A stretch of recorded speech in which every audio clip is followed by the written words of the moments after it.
Hey, sorry guys, totally forgot to record the first 10 minutes of our live stream. Great producing by yours truly.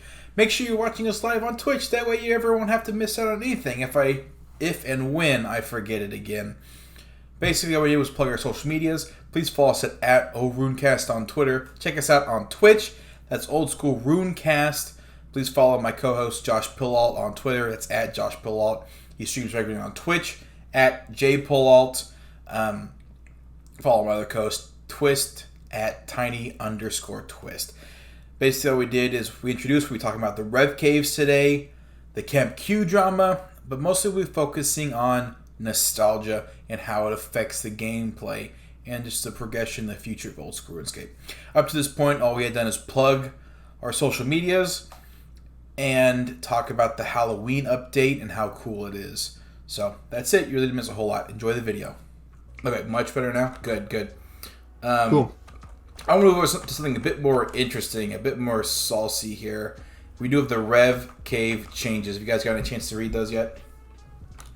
Yeah, I actually went and checked it out myself and went in the caves. It seems like definitely an interesting step, I would say, in the right direction. So far, we'll see how it plays out. They did nerf the drops, I think. And they also, the revs are very, very spread out. So there's not too many spawns close to one another, which means you're basically just there camping one spot unless you're going to be running around with stamina pots and stuff like that. So. Is it that big? It's pretty spread out. They said that they were going to potentially add more spawns in the cave, depending on the feedback that they get, which I think is probably what they're going to end up doing, because right now you're basically just camping one revenant at a time. Right. Interesting. I don't think it's the list of changes really right money here. Maker anymore, but I have a list of changes that I would go over. Starters, like you said, the revenants have been redistributed throughout all the caves. They've removed the multi-way combat, which we've talked about earlier. Have you guys' opinion a change on that? It's multi-way combat is replaced with what they call singles plus. Yeah, we discussed it a little bit last week, I think. Have you guys had any more thought about that? Whether you think it's a good change? Would you guys like to see that in the rest of the wilderness? Where if you're attacking an NPC, another player can attack you? I'll say this much. I avoid the wilderness at all costs unless it's for clue scrolls and my Iron Man. Now that I'm not hardcore, I'm still only going in for clue scrolls. I'm not into PKing. I've never been into PKing. I'm training up a pure just in case I want to give it a shot because I feel like I should at least try most aspects of the game. I do not think that the entire wilderness should be singles plus. I think that part of the game is being able to go in there and have clans fight each other and stuff like that. I think that it's healthy for the wilderness, which is not something I'm into myself, but I don't think it should be nerfed for everybody just because I don't like PKing. But no, I think that having multi-area, especially, contested areas and stuff like that, I think it is an important and healthy aspect of PvP. And I do still stand by the classic high risk, high reward aspect of pretty much any video game. Why do you think black shins are so expensive? Yeah. I don't think it should all be singles plus. I don't think that would be very much fun at all for PKers, even though I'm not one. I don't think that would be good for the wilderness exactly. I do think that something like the Revenant Caves, I think that was probably a good move, simply due to the fact of that place was just designed for you to just get absolutely wrecked. I mean, 70v1, absolute massive lockdowns for something that's such a hot money making area, significantly higher than wilderness bosses that are in multi. I think that it was a good idea, but no, the whole wilderness, I don't personally feel as though that should be the case. Although I would go in the wilderness a lot more if that were the case. I don't think it's better for the overall health of the game. Yeah. One of the things, of course, they've also rehomed the non-revenant monsters into their own layer, but that's not really as important. One of the things they didn't say last week, but they just added in this new blog, because the problem with the people were questioning about the singles plus is that you could have somebody rag on you, right? Some chump in black D-hide with a rune crossbow, or even a bone crossbow, risking, 3k, maybe 4, 10k, could just hit you and not let you do anything you wanted. So they've actually had an entrance fee. It's 100k coins. Did you see the bug with that at first? Well, the Iron Man were transferring millions of gold to each other. Yeah. Iron Man figured out that they could get a kill and still get the 100k, which is broken. Also, I noticed that there were multiple tiles of multi-combat. I can't remember who that was that was streaming it. Was it speared?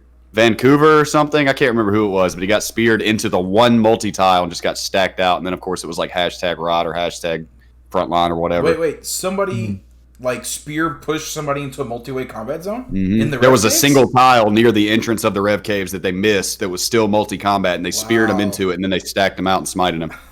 Yeah, I think they didn't even make that tile not multi-combat. I think they just put like a stalagmite there or something. That's how they Over- hotfixed it. Was they just stuck a stalagmite there, so you could not step on that tile, because otherwise they'd have to update the game apparently. But they can hotfix a stalagmite in, which is that's a fine fix in my book. I just think it's crazy that they missed one in the first place.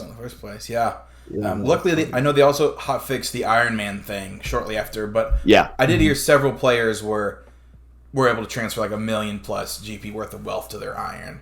That's ridiculous, man. Hopefully they get caught and hopefully they get de-ironed. That would be the best case scenario. Why are you playing Iron Man? You want to do some trash like that, bro? Oh my god, man. That's honestly something that a lot of things in this video game that people do ask that same question. What's the point if you're gonna do it like that? Yeah. Yeah, I'm actually a big fan of the 100k coins. I think that diminishes that issue. Somebody ragging on you because there's risk. It's 100k to get in. You only lose that if you die. So you can go in, PVM. If you teleport out safely, you come back. You don't have to pay it. My only problem is it's kind of strangely implemented. Basically, you just give like the cave money.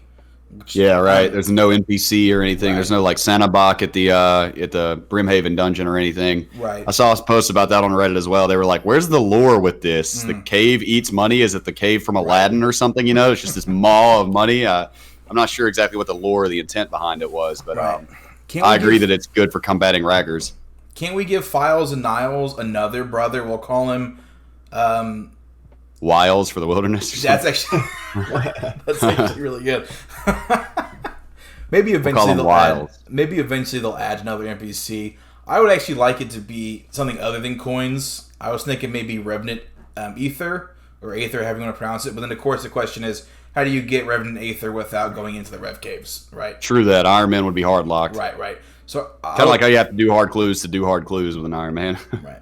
So, but I mean, 100k. It's a good solution. Hopefully they should put Moneybags from Spyro. You remember Moneybags, the bear that always wants gems for you to progress in the game? They should put him there. Put a reference to him there. That'd be great.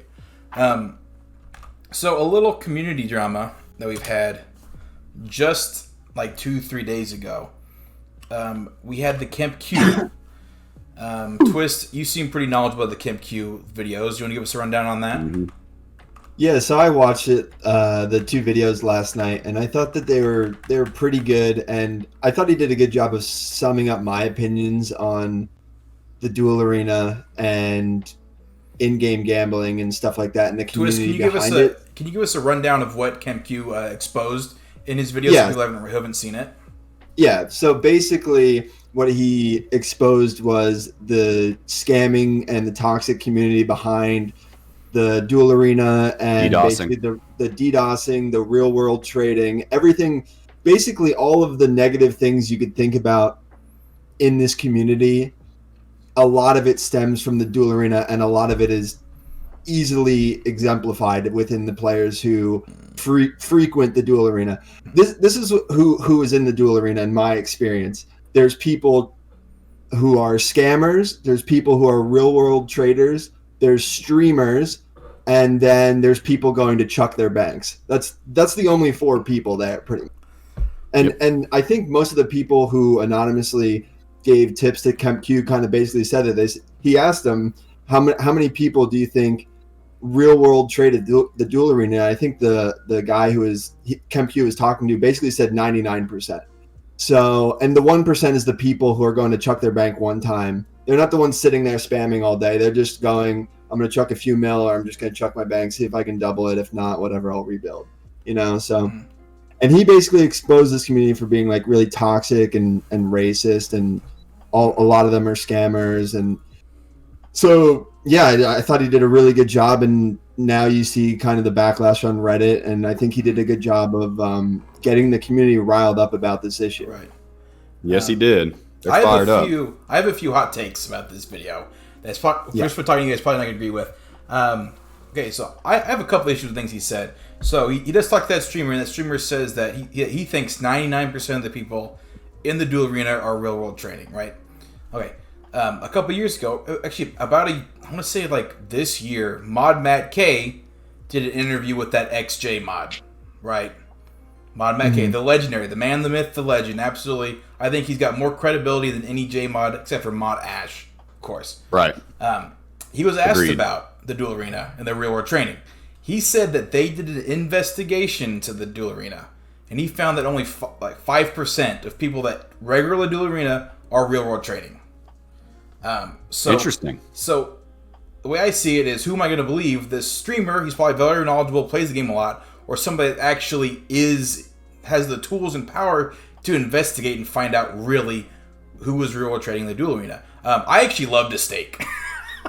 I've told Twist this a billion times. I've rebuilt and lost money. Actually, just last night I lost my entire bank trying to stake. It was great. It was great. Can't wait to rebuild. It's my favorite thing in the game. But so I've been through Arena probably a bunch of times, and there are a lot of scammers. Of course. Here's my question for you, Monkey. What's up? How, out of the percentage of people who challenge you at the Duel Arena, how many of them do you have to deny before you get a real actual stake? That is a perfectly legit question. I would say it's probably like 6 or 7 scammers you have to deny. You have to deny. Right. So the thing is, I would definitely admit, if you're a first-time staker, I will admit it. I got scammed for 50 mil the first time I went to the Duel Arena. I just did, because people they sneak and they scam. But the point I'm trying to make is that there are people who legitimately enjoy that content and who do legitimately play it legitimately, right? There are legitimate people who enjoy staking. I think the problem is that there's just so many people there that just scam and steal, and when you stake people, they literally last night I beat this guy and he just typed N-word in the chat, and it was okay, that's so great. I just love reading that kind of stuff in the chat when I'm trying to play a video game. So I'm going to go to Grand here. I don't think the problem is removing the Duel Arena completely.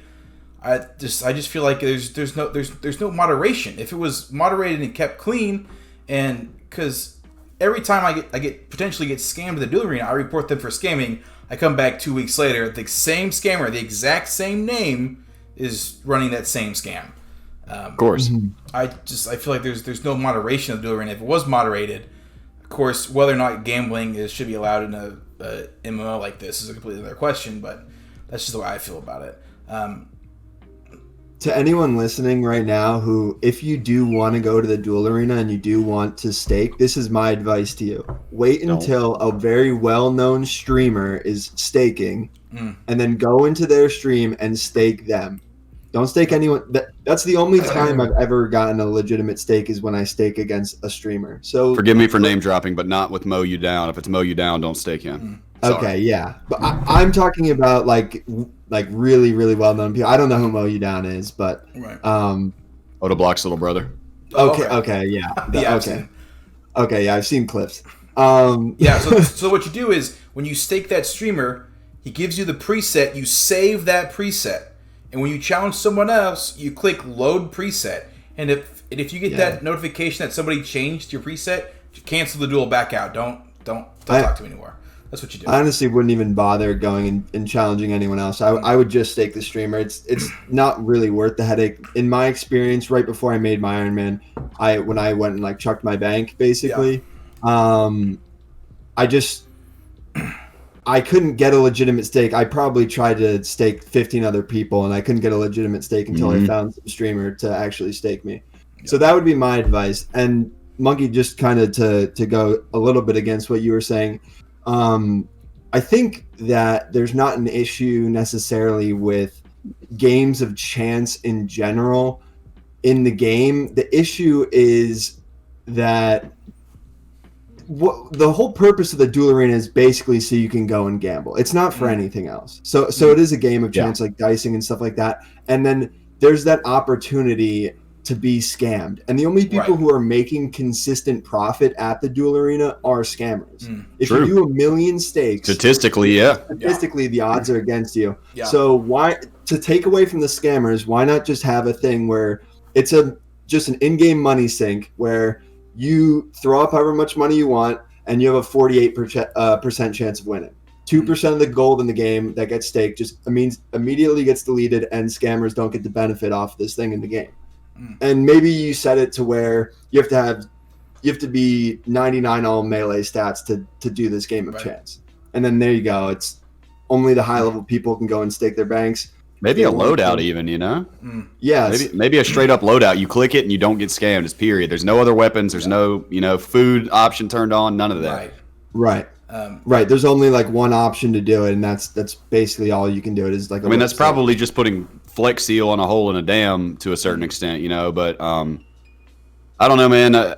I don't think anything good for the game comes out of the duel arena except for people buy lots of bonds because they're scared to have real world trade in an illegal or illicit way.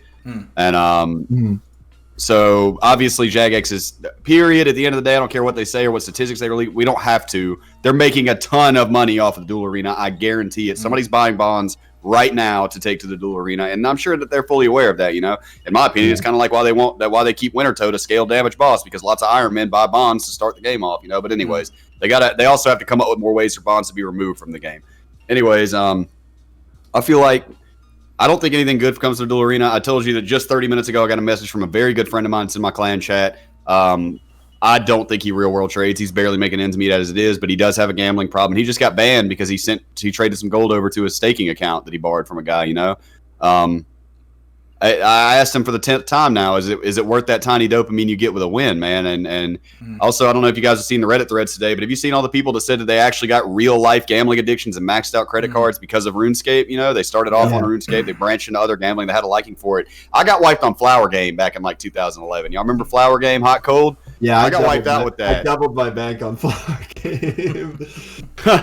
Look, with Flower Game, and even in Flower Game, the odds were still against you because white or black flowers would mean house win, which is rare, but nonetheless it happens. They were still technically against you. And that's when I realized I had a proclivity to get addicted to gambling, To be quite honest, those of you who know more details about my personal life are aware of the fact that I get addicted to everything. That's another reason I don't touch the duel arena. The one time that I went to the duel arena really in this game, I only go if friends ask me to do it because I don't want them to get scammed.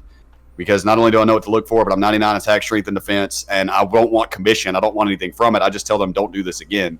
I think the duel arena is horrible for the game. I understand that it's helping with inflation to a certain extent, but I think a grand exchange tax or something like that would be even better.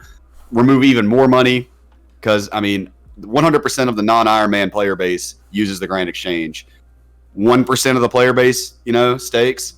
I don't know, man. I personally don't think the duel arena is good for the game whatsoever. I understand people are having a good kick, and we'd probably lose a whole lot of player count if they actually did remove it. But I think that the overall integrity of the game is really at risk in the duel arena, and there are tons of scammers. And I had to pay a guy back 20 mil when I went to stake for him because I got scammed because I didn't know what to look for yet, and I didn't realize he turned back on food eating. So dude's just sitting there smashing sharks while I'm trying to stake him. And I had to go to my bank and get 20 mil. It hurt me. I gave him his money back, I said, I'll run it again, man. I'll run it again. Let me go find somebody that's not scamming. And I had to pay 20 mil out of my pocket and chuck that. I just don't think anything good comes from it except for Jagex makes a ton of money from people that are scared to, that don't want to break the rules and buy, and not to mention how many Venezuelans would go hungry if they removed the duel arena. There's no telling how many people's meals would be compromised overnight because the price of gold would crash. Be a lot less real world trading, a lot less rule breaking, a lot less scamming, and I don't understand what is up with the chat filters not being enforced there. But keep in mind, if somebody says the RET word for ignorant people or mentally handicapped people, it could also be construed as the N word. It's both 6 letters that are starred out. Yeah, I think like real world gambling, there is a place for it, and I wouldn't say there's nothing good comes from it, but I definitely think it does more harm than good, in my opinion, especially in our community. So I don't know. I think something definitely needs to be done about the scammers and about the toxic community that surrounds the duel arena. So I would be very surprised if after these videos we get no sort of change to the duel arena based on the outrage I've seen. But at least I hope so. I'm being optimistic here. I'm not sure why they took items away. Is it just so they could tax? Is that why items were removed? Yeah, I think it's just easier to tax it that way. And because I think Iron Man, people were transferring items over to their Iron Man by manipulating. There was a bug in it. Yeah, because Iron Man could stake, I think, at the time. I think a lot of it. I hear a lot from you guys are saying, and I really appreciate you guys' feedback. It's always good to have dissenting opinions like that. I think it all stems from, we can all agree on one thing: the duel arena is bad because people use it illegitimately. and because of the gambling issues. That's the main problem. I agree. Right. Yes, It's not the problem with the legitimate stakers and rule breakers, Right. although they do get strung out. I guess, yeah. Yeah. Even as someone who loves a stake, I wouldn't mind the duel arena being completely getting rid of the randomness. I would love it if the duel arena was brought back to what it was originally intended to be, which I wasn't there for I wasn't there for when it was added to the game, but I'm willing to bet the original intention of the duel arena was for two people to PvP and like fight each other, like have like a real PvP Without fight, getting ragged on or interrupted or PJ'd. Right. I would love it to go back to those roots, in some way or some shape. But it is crazy to me that Jagex hasn't ever done like anything about the duel arena. I haven't ever seen them do anything, and it's always. I mean, for the past 2 years, it's always the same scams. Trade me this bow. I'll trade you the bow. Yeah. Mill scam. I don't know. It's complicated.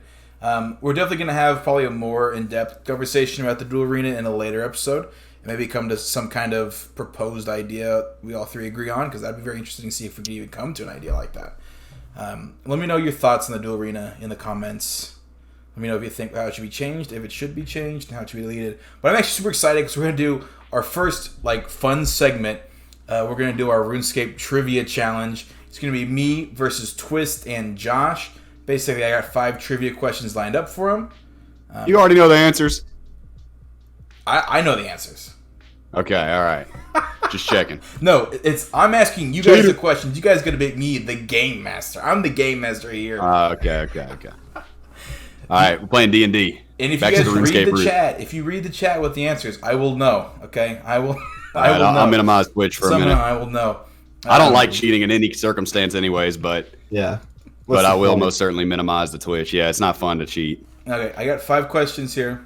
Best out of 3. I'm gonna ask all 5 of them, but Is it just who answers first, or do we both have 3 questions? it's you two who are working together against me.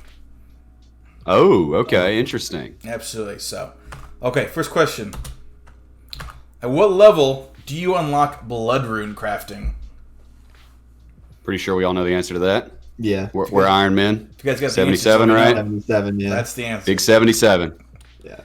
Okay, hopefully these next 4. You'd have asked Souls, I'd have been screwed. Can you name 7 current J mods?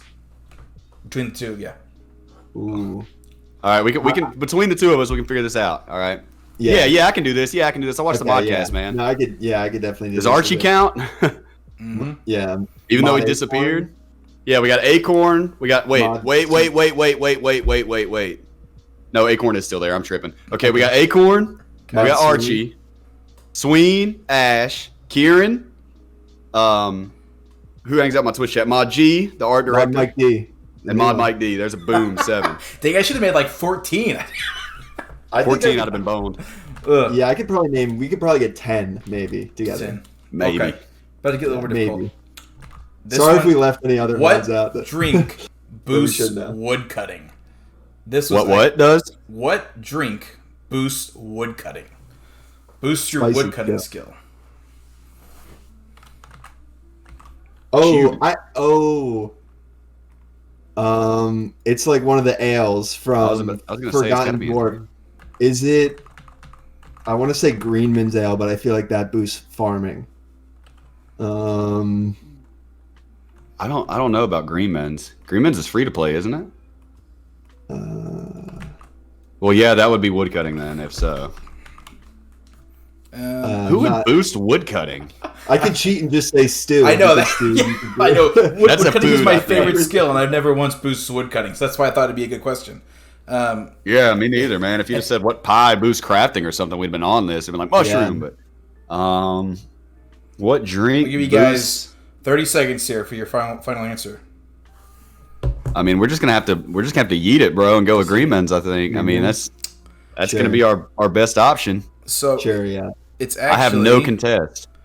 It's actually Greenman's called Ale. the Axeman's Folly. I would It's a not have plus guessed that. 3 Yeah. boost. It's worth 1,500 coins in the Grad Exchange. I bet you they sell 2 of it a day. So If that. you guys have 2. I've got What are you 1. gonna need that for? A diary or something? I mean, what the hell? I don't know. Just use the Dragon Axe. Wood cutting. Yeah, really. Yeah, 1,500 GP, or just buy a Dragon Axe for a few times that price and have it forever. I don't get it. Drink the special bar.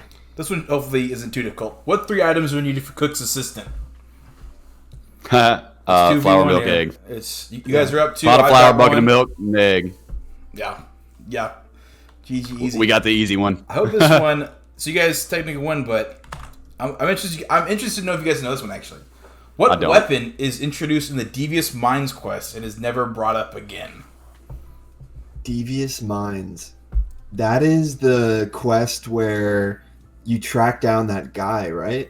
No, that's Wanted. Oh, that's Wanted. I get those two mixed up too. After that, is that the one after? Since you guys already technically beat me, I'm gonna give you it's a combination of two weapons. I'm gonna give you some hints here. I really want you guys to get this one actually. It's a combination of two weapons, and it's the dumbest idea in the whole world. Oh, I know what it is. It's the sword bow. Yep. Oh yeah. Sword bow. Legendary sword bow. Dude pops out of your sword bow. Yeah. Pouch. The dude pops out of your essence pouch on Antrana Island and like slices one of the monks up and then like shoots the other one. Sword bow. That's what it is. It's their version of a bayonet. I think it's a medieval bayonet. You know, you can shoot and stab. Yeah, it's so simple because actually it's just a katana with a bowstring on it, and that's it. Like there's nothing else to it. It just cracks me up. It's also the only time you ever talk to or go to the Doric's anvil or whatever. Oh yeah. I think besides the Doric's quest, I think you like sharpen it on one of his machines or his anvil or something. That's specific. Yeah, it's very weird. It's one of those many quests that were moved forward in RS3, but unfortunately, Old School Runescape that was just dropped. Probably because we did Mod Ash. Oh, I'm sorry. Go ahead. Yeah, if anybody can tweet at Mod Ash and say bring back the sword bow, I would absolutely love that. Can we get sword bow? Can we get sword bow trending? I tweeted Mod Ash about finishing Fairy Tail, and he said it's not a priority right now. It's not a priority right now. Devious Minds actually is in Old School. Oh, twist. Yeah, I had to do it. I just Devious Minds in Old School. No, I meant the storyline. The continuation is what he's referring to. In the game. Yeah. There's another part to it. Right, kind of like Walk Up the Sleeps We Don't Have. Right, like the dwarf quest. It kind of ends on that cliffhanger. Something with Devious Minds doesn't move forward. That was so. You guys won actually 4v1. I got the one. I may have gotten the sword bow if I had intended at it, but I just wanted somebody to say sword bow other than me. So I look at the Twitch chat and they were naming it the whole time. They have it. They named the bow sword is what he said. The bow sword, sword bow. Bow sword, bow sword, bow sword boys. Sword bow, bow sword. Okay, here's what I'm gonna do. I want to see if we all equip the bow sword. It is equipable, right? I'm pretty sure. Somebody just said you can't even wield it in the Twitch chat. My buddy Jake said you can't even wield it. So. Oh yeah, because eventually in RS3, eventually right. You have to learn. You're not high enough skilled. You can't wield both at the same time. Doesn't matter if you're 99 attack, strength, and range. You don't know. I love it. Jake confirmed you cannot wield the sword bow sword. You have to first equip Goblin Mail, then you can wield the sword bow. That's the Only then will you have over 9,000 power level to be able to wield it. Right. All right. So you guys won 4v1. Congratulations, you beat me. Next week, I'm going to go back with a little harder questions. It's kind of soft. Harder than Axeman's Folly, the deadest content I've ever heard of in my entire life. That shit's deader than Dorgashuin. That's like the deadest of the dead. We need something in between that and the Cook's Assistant. Okay. Roger that. Actually, to be honest, this may be embarrassing to ask. I don't think I remember what Cook's Assistant was until I looked it up. It's just such an old, the first quest. You know what I mean? Right. Well, I've got a secret hardcore Iron Man that I'm working on right now quietly without telling anybody, so I just had to do it again. So I had a refresher 2 days ago. All right, you heard it here first. Josh is challenging Bodhi to a hardcore Ironman race. So he'll have a rapier before I start Recipe for Disaster. I'll move over to what our episode is called here. It's called Nostalgia. Old School Runescape is a very unique game when it comes to how nostalgia has shaped and continues to shape the game we all love and play. Yes. Several things in this game are kept, even if they may be inefficient, stupid, bad game design, simply because of how the nostalgia is. Character models are kept the same. Maps aren't changed. It's absolutely crazy.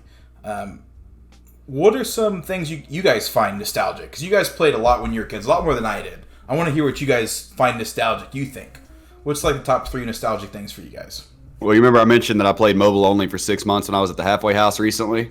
up until earlier this year. Since I was forced to play mobile only, I always had my headset in so I could ignore all the other, recent ex-convicts that were running around screaming. And I only had to, because I didn't want to listen to Apple Music unless I was doing something incredibly boring. I had sound effects and music on, and man, that was just a trip in itself, man. Listening to Melody and, Autumn and what do you call it? The arty music.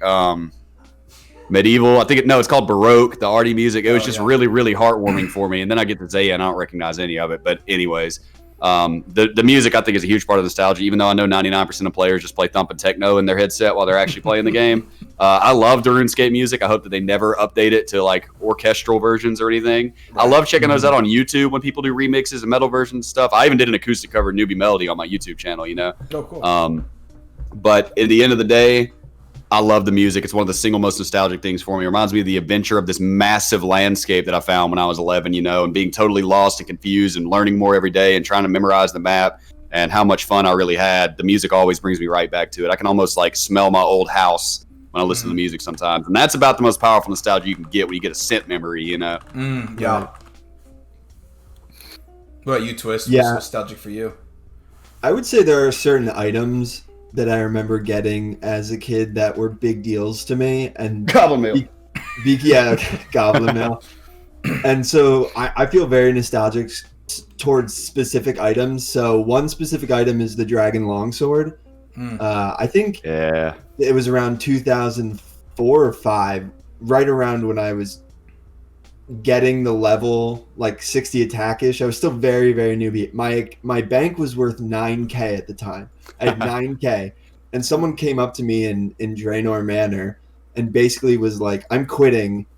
Do you want this Dragon Longsword?" What? And I was like, "Sure." And what do I have to give you? And he's like, "Just give me whatever you can find that you think is of value." So I literally emptied my entire bank and traded this guy my entire 9k bank for this Dragon Long.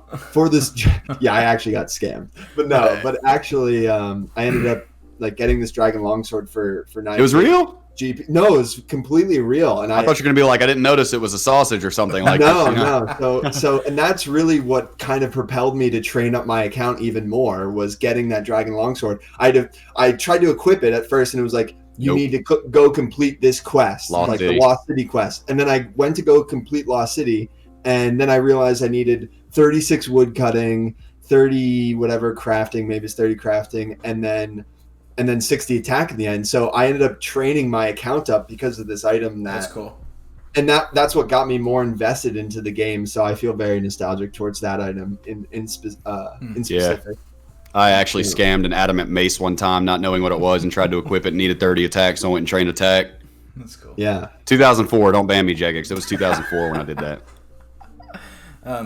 I didn't play a lot when I was a kid. Like I said, I played a little bit. All free to play for maybe 4 or 5 months. But I think I might disagree with Josh. What was really nostalgic for me is and still is the music of that beginning area: Lumbridge, Varrock, Falador. Making the run from Lumbridge to Varrock.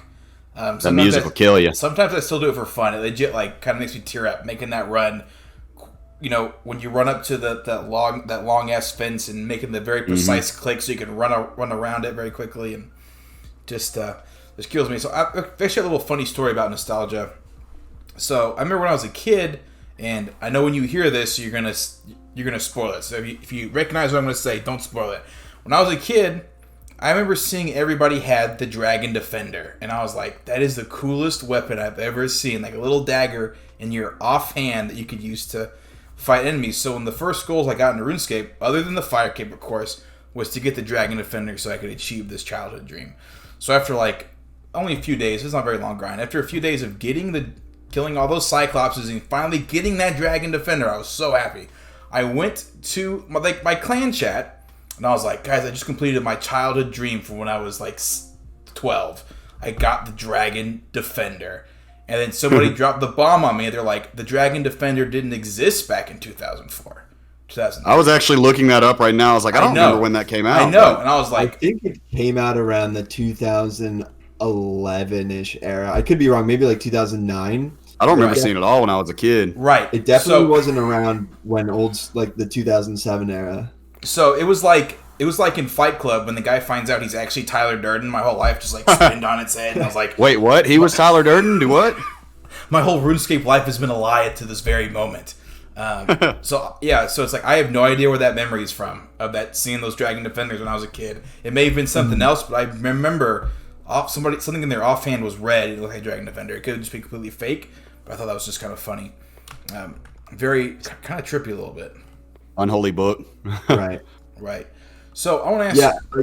What's up, Twist? No, just to touch on that a little bit. I definitely think that that's part of the appeal of Old School RuneScape for a lot of players, because we think back and we think back on these players that we looked up to as like gods when we were kids, right? We were playing the game and had these items that just seemed so unachievable. Didn't even know what they were half the time. Yeah, we didn't even know what they were. And then now that we're older, we have this game back, and now we are, I hope, at least a little bit smarter. I don't know. At least so we know what we're doing at least a little bit, and we can achieve these items that we never would have thought was possible when we were kids. So I think that's part of the cool thing to me. I never would have imagined myself getting a fire cape or a fighter's torso or anything like that. So I think that's a really cool thing. I never thought I'd see the day when I could beat Jad every single time with my eyes closed now, you know? Yeah. Right. When I was making it to level to wave 30, I don't understand. How do they do this? I'm running in there with like a sword, you know, trying to melee my way through it.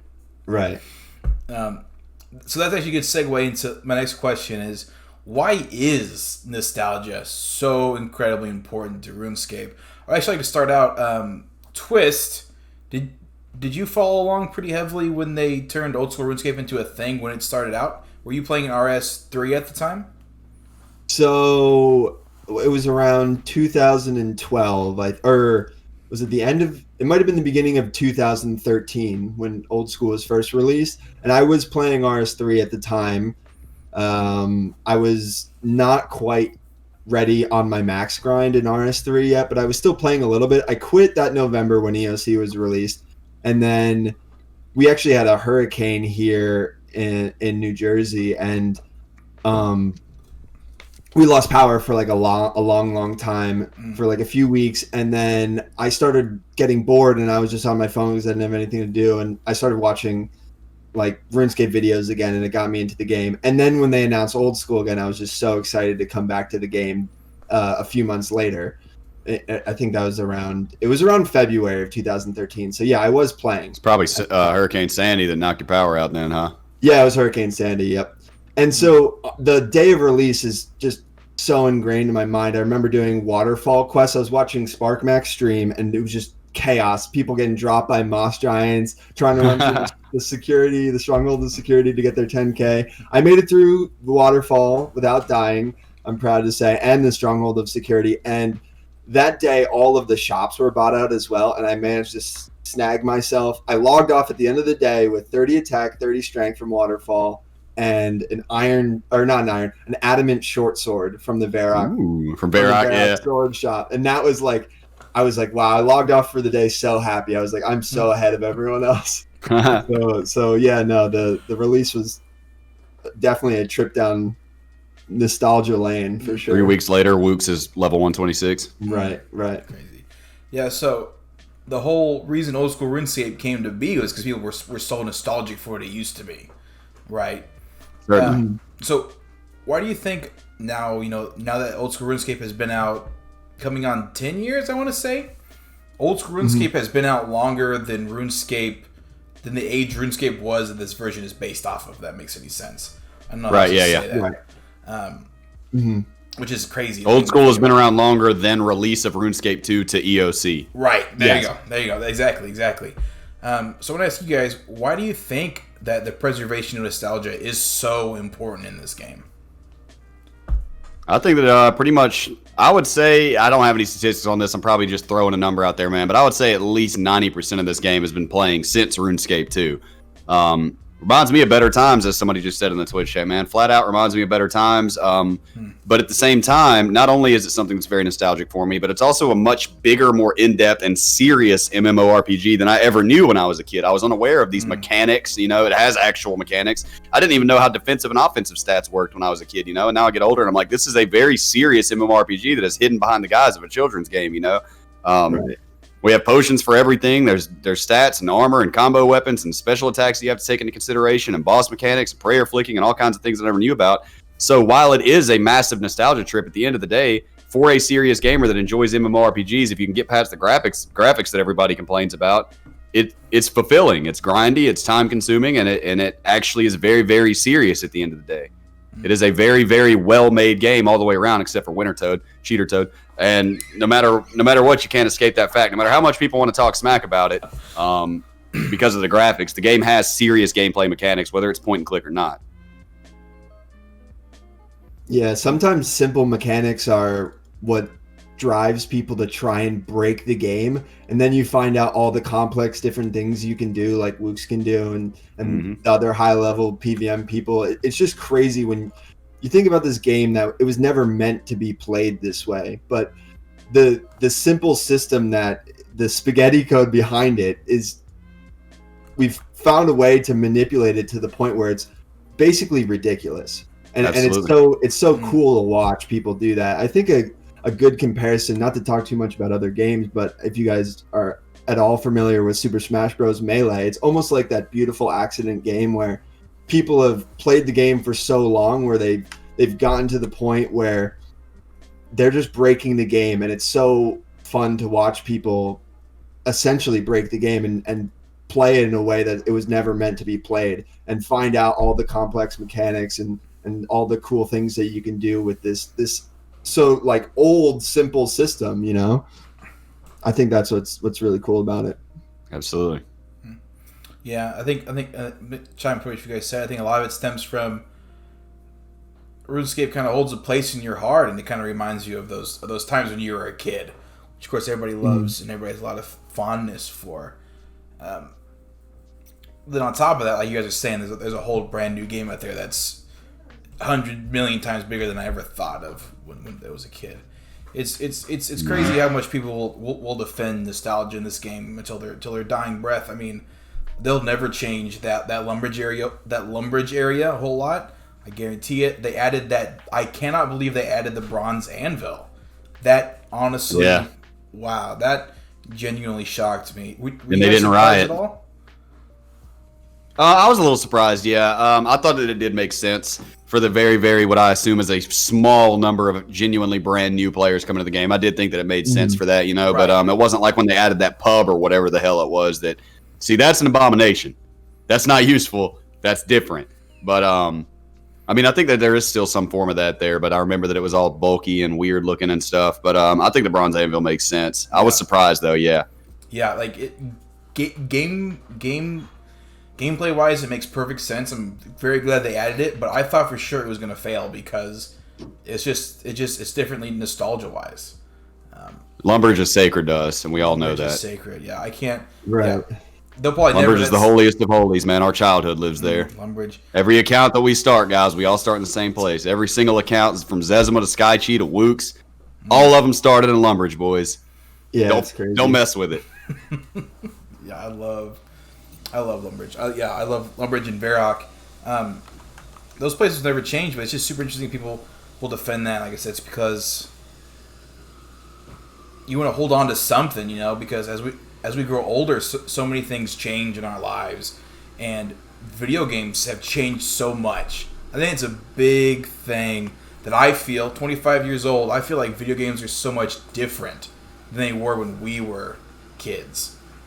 Yeah. I hate to get too much, because I do love modern games. I love the new Call of Duty. I love everything like that. But I feel like one of the key nostalgia factors with Old School Runescape is everything that you get, you earn. Nothing is given to you. You can't buy it. You can't microtransaction it. And that's what first drew me to the game. I didn't have a lot of nostalgia around the graphics or anything like that. What drew me to the game was that reminder of how games used to work. Was that I can't just get things with a credit card. Right. Because no V-Bucks on RuneScape. There's no V-Bucks. And to me, like, it's hard for me to get into these new games. For example, the new Call of Duty, which I think is just so much fun to play. The gameplay in that game is fantastic. I absolutely love everything about that game, except for the way you earn cosmetics. Because I remember back in the day, Call of Duty Modern Warfare 2, if you wanted to get a cosmetic, everything was unlocked by doing something. You had to get 50 kills with the red dot. You had to get 100 kills with no attachments. But now it's like if you want to get the new skins, the cool stuff, it all costs money. Because there's no way around it to get it. You have to pay money for it. And to me, the nostalgia thing of RuneScape that is super, super holy is that fact, is that everything you get has to be earned. Everything, even cosmetics, even everything you think of. And it just reminds me how video games used to be and why they were so great back then. Something also at the start of the episode that you addressed from the script was that, not that it's scripted, it's just an outline, guys, is that you mentioned how it continues to shape the game as well. And I feel like that's an absolutely vital aspect of the nostalgia because, for example, when they changed Lobster Pot to Lobster Cage last week or the week before, I cannot tell you why. There was a hell fury inside of my heart. Okay? I'm sorry if you guys were not some of those guys. I was pissed. All right? I was triggered, and a very valuable, nostalgic, classic part of my childhood died that day until they brought it back. Okay? It's weird, too, because I think you'd probably agree with this, right? Who calls it a lobster pot in real life? But in RuneScape... Yeah. Wait, no. In what conversations, Twist, are you having where you're talking about lobster pots? No, never. But if I was to refer to it at any point in real life, I know New Jersey is a pot. very strange place, but... No one even... The leader of my RuneScape clan used to fish lobsters in real life in Canada for a living in his lobster cage, might I add. Yeah. Anyways, Twist, what were you saying? I'm sorry. No problem. But it is that there are certain things in the game where we do. It's probably because they're so iconic to the game where people worked up to get 40 fishing to get lobsters because that was one of the best foods back then. Right, back when the game was coming out, because not many people really had 76 fishing for sharks. Most people, if you were a low-level fisher, you were just fishing lobsters, and you were actually working your way up towards lobsters, right? Yeah. But it is one of those things where it's so weird because in real life, I definitely would never refer to it as a lobster pot, but in RuneScape, it's a lobster. It's a lobster pot, damn it. It's a lobster pot. And I don't want anybody taking that from me. It is definitely a lobster pot. So I don't know how to explain it, but I definitely agree with you, Josh. I think the same thing. And also in regard to it shaping the future or the current state of the game even, I mean, sorry if I'm accidentally branching into a hot take here, but warding, for example, I think is a wonderful example of nostalgia shaping the game. I'll be honest with you, I didn't really care to see warding. I didn't care to have a new skill. I love the game as it is, and I voted yes on it because I read the developer blog, which I think most people didn't, and it made perfect sense to me. And I thought it was good for the overall health of the game. I thought it was good for Iron Man. I thought it was good for a certain type of item sync. If you look at it like this, okay, I need bows and arrows. All right, well, you got fletching. Well, I need some ranged armor, too. You got crafting. I need some melee, not best in slot, but I need some melee weapons and armor, Okay, well, you got, smithing. You can mine for that, too. I need the best in slot magic, or I want some good magic armor. RNG-based clue scroll grind. Have fun. Good luck, Right. Or mage training arena, for that matter. It's kind of funny because I actually feel like recently warding I've heard not just you talk about it, some other people that I follow talk about warding, and I feel like a lot of people look back on it and like, they think to themselves, it actually kind of made sense in the game. And it did. If you go back and you read the blogs, wording would make sense. I don't even know if I voted in that poll. I didn't really care either way, to be honest. I don't know if maybe I wasn't as invested in Old School at the time. It might have been during like one of my breaks from the game. But right. Yeah, it makes sense on paper, but I don't know if it makes sense for Old School. In makes any sense. other Those game, are two different things. Yeah, exactly. And, Right. and I think that's one of the things that the JMods kind of have been asking themselves, and they said they've been asking themselves when they're coming up with new updates. They think to themselves, okay, is this a good update? Yes, this is a good update. Is it an Old School update? Like, Right. is this update, does this fit within the identity of Old School? And I think that is an important question to ask. Yes, warding made sense on paper, but I think For a game. And Right. if you treated Old School as a game that wasn't necessarily based around nostalgia, which it definitely is, It would have passed. It makes sense even in Old School. Yeah, but absolutely. If Old School was just another game, right? So I don't know. I think that's kind of my take on it. I will also say that I didn't have an Iron Man. I had not started playing Iron Man mode yet, and that was another reason I voted yes on it. It just made more sense, man. Is instead of clue scroll based, RNG based clue scroll grinds and stuff like that, you actually had access to it. There was an item sync involved as well. Certain other things would have been untradeable. Right. I thought it was very well planned out. I thought it was very balanced, and they did a great job on it. And at the end of the day, none of us want to see a new skill in there. There's the fact that I don't think a new skill will ever pass into old school, personally, just based on wording. I don't think they're going to come up with a skill that makes more damn sense than wording did.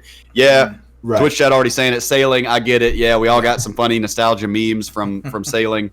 I get it. But at the end of the day, I don't think they can come up with a skill that would help the game better at its base value of how it makes sense than warding, and that didn't even pass. So right.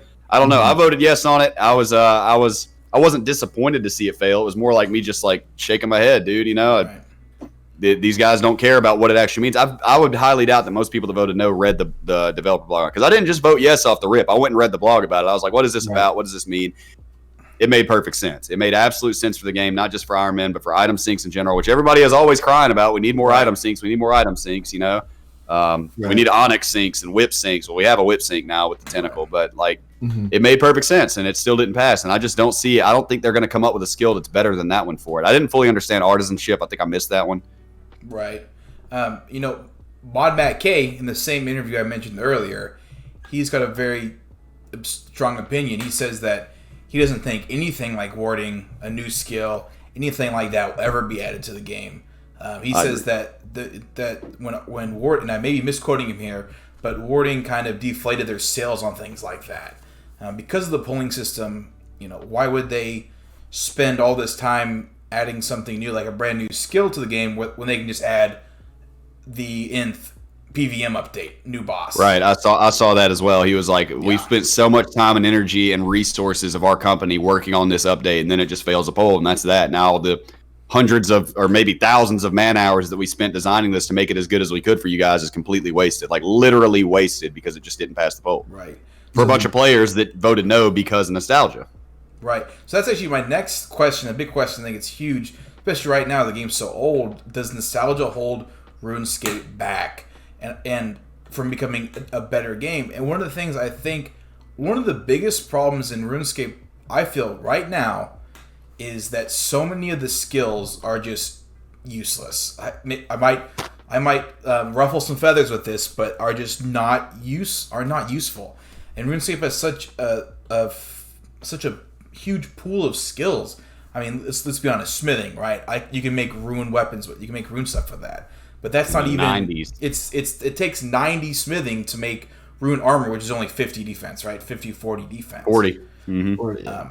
So I feel like the problem is kind of like Mod Matt K was saying. So many of these new drops and new items all come from PVM content, and less and less and less comes from skilling content.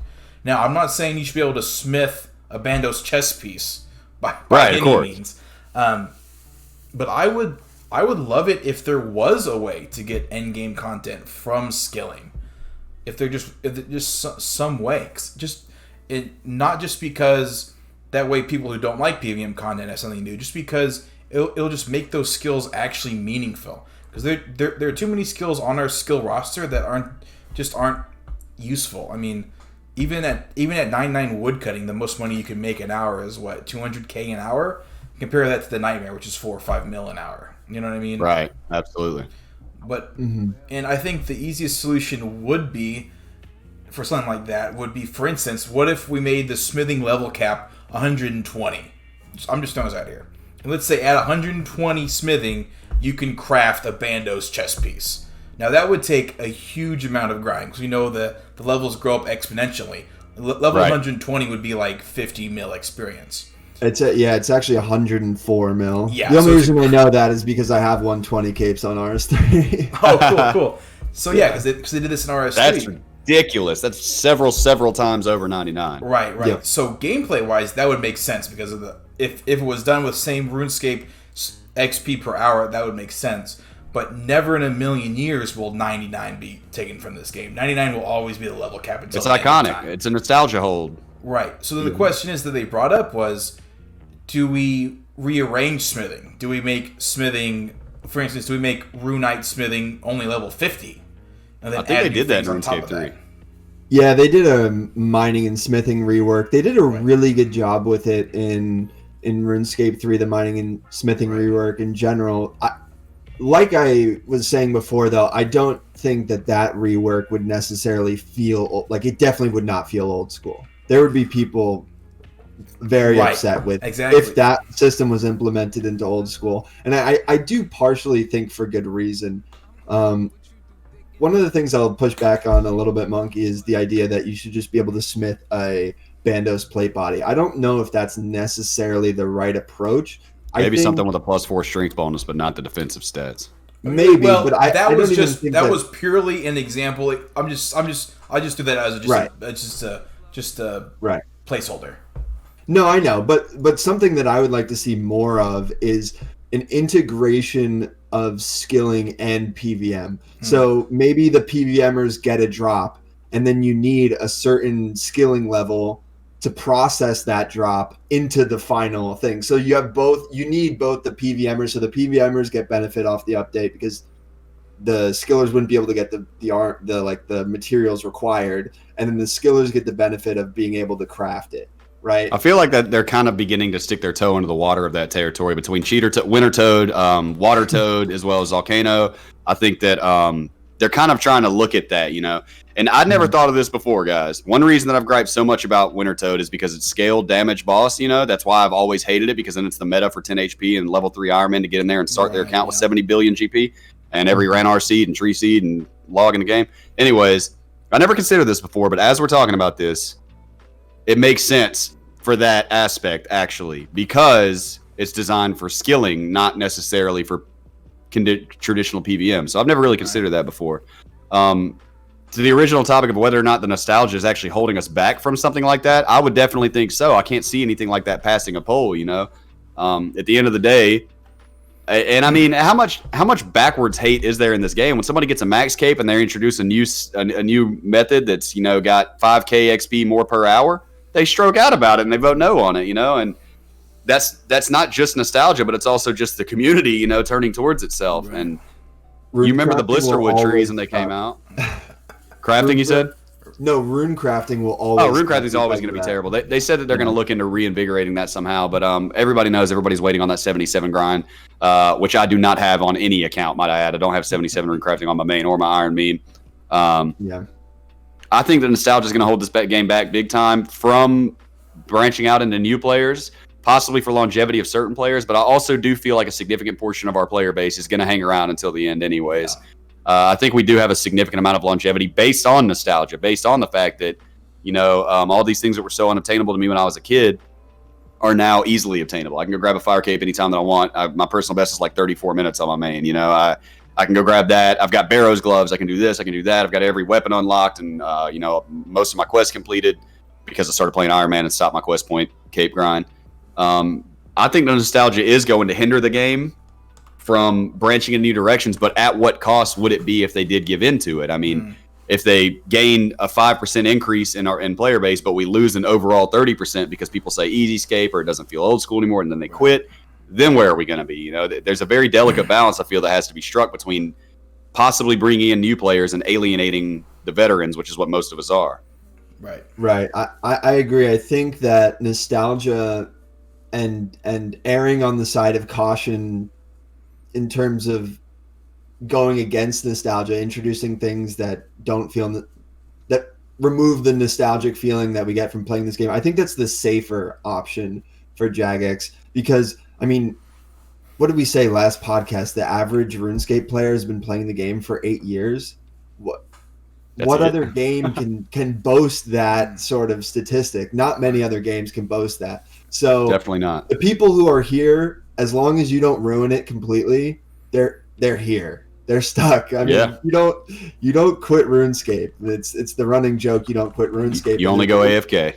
Yeah, exactly. And there's a reason for that. Is especially with Old School, because they do their best to not implement things that would deter veterans from continuing to play the game, right?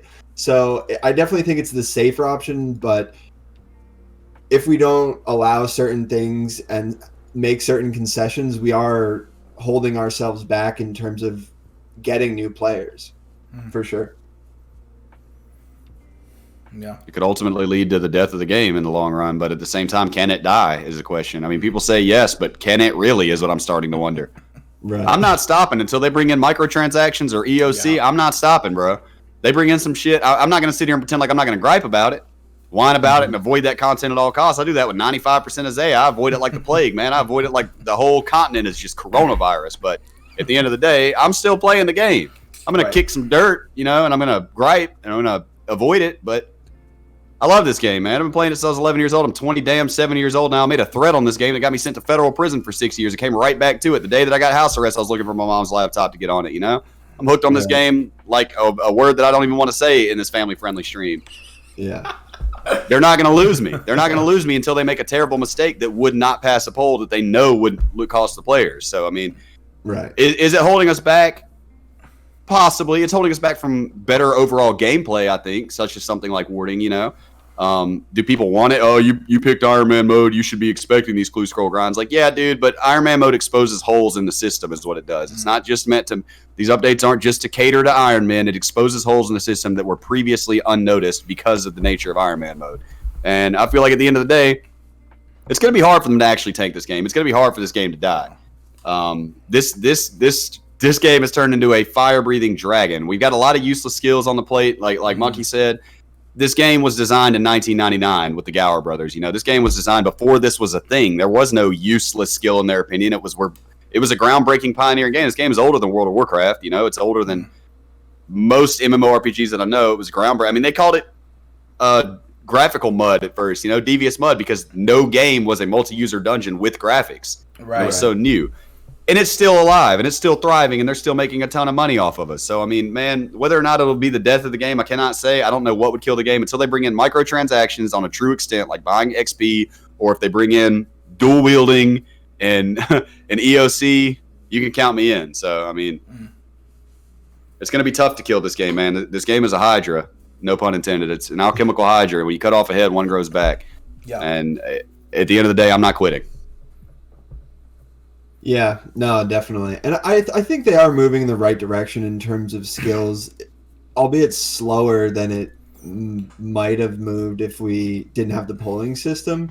But I think they've done a really good job with skills like construction and farming and stuff like that. I think skills are moving in the right direction. Will they ever be as popular and as engaging as endgame PVM content? Probably not, but it's the nature of the beast. Yeah, I don't know if skills are necessarily supposed to be that every skill. So I don't know. I think we're headed in a good direction, even though nostalgia might be slowing down that progression. Right. Certainly. Well, I think it really comes into the question of like, what kind of game is RuneScape in comparison to your question about should endgame skilling be as engaging as endgame PVM? So I'll take like World of Warcraft for example, right? That game is a action RPG, right? That's the whole point of the game. Yes, it has skills in it. It has skilling content in it. You can gather, you can craft, but at the end of the day, all that supports that PVM endgame content. But sometimes I feel like RuneScape RuneScape should be engaging for even if you are just a skiller, because I feel like the beauty of RuneScape, kind of like what Josh is saying, it's a Hydra. There's so much appeal for everybody, whether you're a PVMer, whether you're a skiller, whether you're a PKer, PvPer. Except for PK or PvP updates win. I don't know. It's a very complicated question. I just wish more of the skills were useful that way. Because every time I go to that money making guide on the wiki, I'm like, how should I make some money? It's always PVM. Slayer. Yeah. It's like, Slayerscape. I mean, I think part of that is the botting issue, right, and the gold farming issue, because skilling content tends to be repeatable and kind of monotonous and easy to do. I think that bots and gold farmers capitalize off that, and that's why you see the disparity between those money makers. I think if we had no bots in the game, sharks would be so much more expensive. Mm-hmm. And endgame PVMers aren't going to fish sharks, but they still need them, right? So if they didn't have millions of bots pumping in sharks every day, right, someone's making money off of those sharks. Also, resource drops. Yeah. So yeah, Iron Man has like 38,000 rune essence, pure essence. Never mind one ever. Yeah. I think I went to the mine for like, I think I might have done one for a diary or something like that, and we wonder why pure essence is 2 GP each. It's dropped by every monster in the game in significant quantities. Yeah, flax, iron ore, coal, all types of ore, and it just keeps continuously getting. I mean, you remember what they did with limpwort roots? Limpwort roots are getting dropped by everything, and the price just crashed on them. So they replaced that with limpwort seeds, and I think that limpwort saw a modest increase in price after that. And now you have to, if you get it to drop, you got to go actually put in the work with your skilling in order to get a higher return on investment from the supplies you used to kill the monster that dropped it.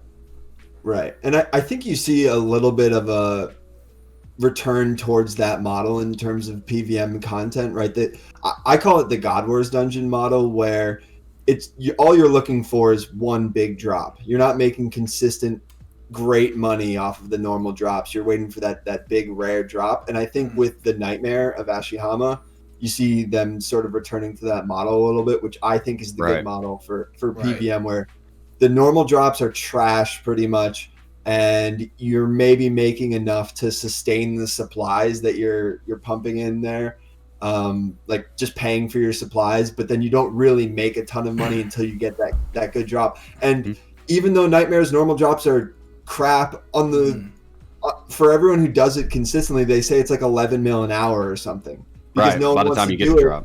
No one wants to do it because the normal drops are so bad. Right. So like short-term loss, long-term profit. Exactly. So I think that's probably the better model to move. I never really understood that concept until I saw Bodhi go on a rant about it one time, and he actually summed it up quite well. He was saying that's how bosses are supposed to be. You're supposed to lose money until you get that drop. It's supposed to be, it makes not only overall supplies in general more expensive, which is better for the economy of the game, but also that you have reason to grind these things. It's more engaging with the content. You have to do it more often. And he made some really good points about it, and I looked at it differently after that, because I don't want to go do that crap. I've never even done the Nightmare. I was super excited for it until I saw the drops. Yeah, I was like, no, sir. No, I'm not even going to bother learning this boss right now. One day I'll try to do it for the Iron Man, I guess. But that's what deterred me from it.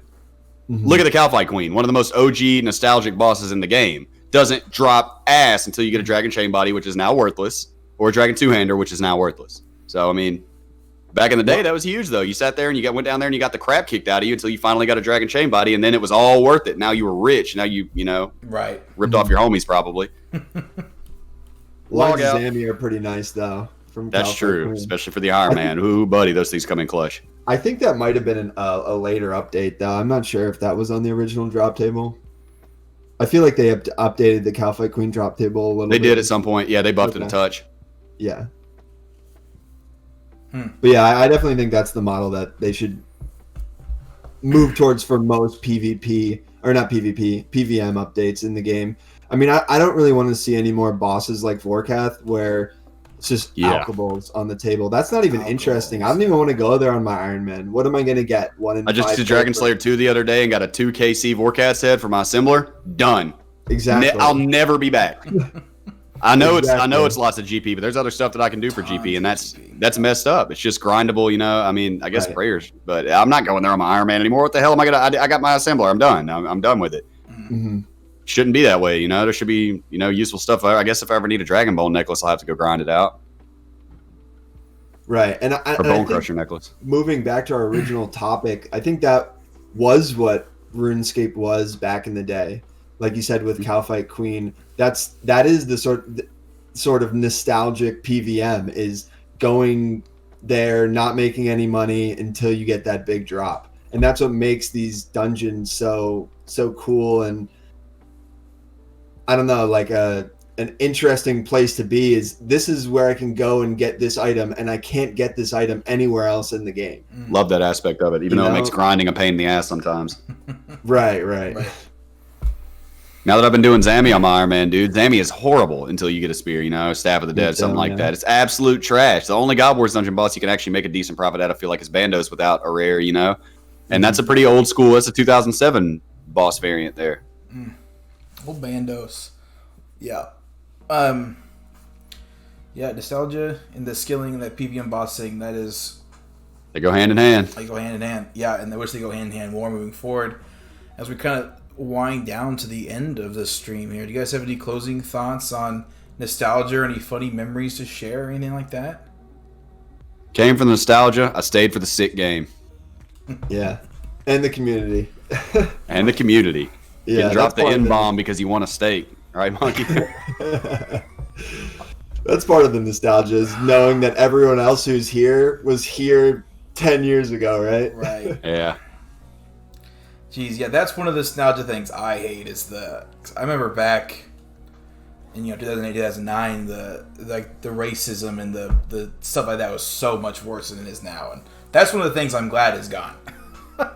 Yeah, for sure. I know there's like the joke of like kids these days would never survive a Modern Warfare 2 lobby. Right. It's like, shut up, dude. No, I got 5 Overwatch accounts because I keep getting banned for toxicity for what was just casual talk back in my day. Cut it. Right. Yeah, it's that stuff's gone. But I think kind of to end on a soapbox here, RuneScape has taught me something about nostalgia.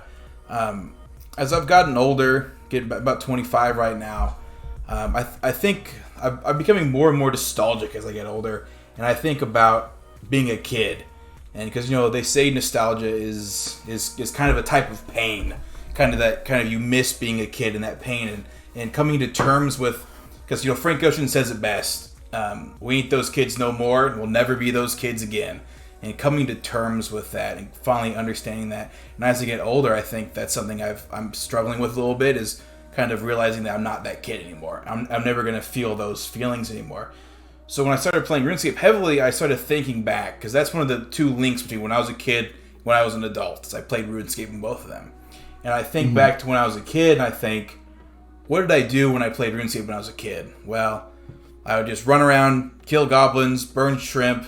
It was a blast just doing random things like that, but I did not accomplish a damn thing. I didn't do anything worthwhile, really, in the grand scheme of things, but man, I absolutely loved it. And I think about how I play RuneScape nowadays. Nowadays, I play very goal-oriented. I think a lot of people play RuneScape that way. I have a goal. I'm going to get 99 woodcutting. I'm going to get a Bandos chest piece drop. I'm going to get 100 mil in my Barrow's gloves. I'm going to get Barrow's gloves. And when I accomplish that, that feels fantastic. That feels absolutely great. So I started thinking about that, and I think that's helped me kind of understand that even though I'm not a kid, even though I don't feel that way, even though I don't have fun killing goblins for 30 minutes anymore, what I've unlocked as becoming an adult is now I love accomplishing those goals.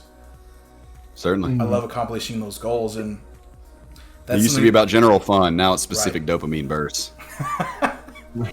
And I think that's something I've been thinking about a lot, is just, and I reflected in my real life too, because when I was a kid, I didn't accomplish anything, but I had fun running around. But now as an adult, I have these goals, and that's what drives me. Like doing this show, things in my personal life, things in my relationship.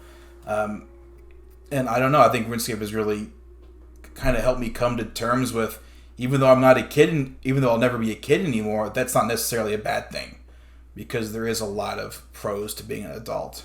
So I love this game more now than I ever did before, man. For sure. Yeah. Yeah. So yeah, it's just kind of my little soapbox speech a little bit. Yeah, no, I think that summed it up pretty well. And Josh, you said this too. We came from the nostalgia, but like Monkey was saying, now we're sort of sticking around for other reasons, and whether or not you come to terms with that is on you. But I think for the people who do stick around, they're enjoying it, and there's nothing wrong with it, enjoying it in a different way than you did enjoy it as a kid. Right. Definitely. That's great. That's a great way to say it, actually. That is perfect. Yeah, just because you didn't enjoy it the way you did as a kid is not a bad thing. Same thing with life. That's great. I'm so glad you said that, actually. Yeah. But yeah, you guys got anything else you want to say about kind of anything we discussed? Anything you want to bring up, or it's about an hour and 15 minutes in right now? Make sure you guys watch out for Kemp Q and watch his back. Watch out, because he's got people after his knees. Yeah. Right, yeah, for sure. And Kemp Q's got hits on him, apparently. Yep. Jeez. And I hope everyone is excited for Twisted Leagues. Definitely look out for Trailblazer. all the Trailblazers. Oh yeah, sorry, Trailblazers. Definitely, I'm already seeing all the YouTubers come out with, "Hey, I'm gonna make Trailblazer content. Look out!" So we're definitely in for some really good content in the next couple of weeks, and I'm excited. So yeah, keep an eye out for that stuff. All right, guys. As we wind down the show, I just kind of want to plug everybody's content again. Like I said, with me as always, Josh Pillot. He's on streams regularly. That's J Pillot on Twitch, at Josh Pillot on Twitter. We got the legendary Tiny Twist, at Tiny Twist. I call him Dr. Twist. I wish that he would have went with that handle instead. But guys, everybody should get on comments and tell Twist that he needs to stream because he's probably one of the most knowledgeable Iron Men I've ever met in my playing this game. Stream, Twist. Everybody tell Twist to stream and make content.